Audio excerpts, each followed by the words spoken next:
Hi, I'm Christine and welcome back to Paper World.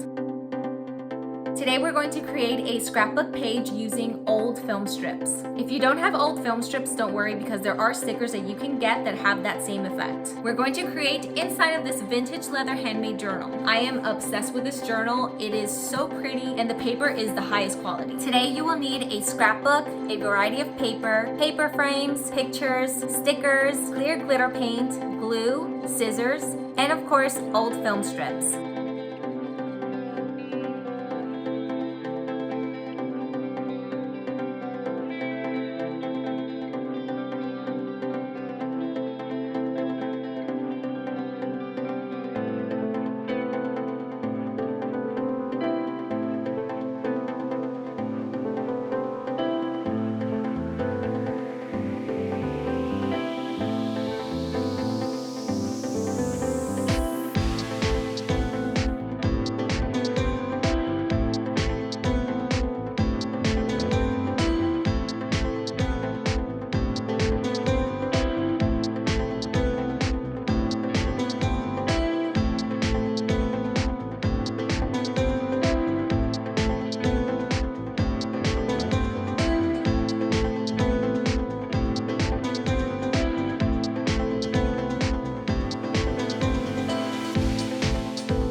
Scrapbook idea your own.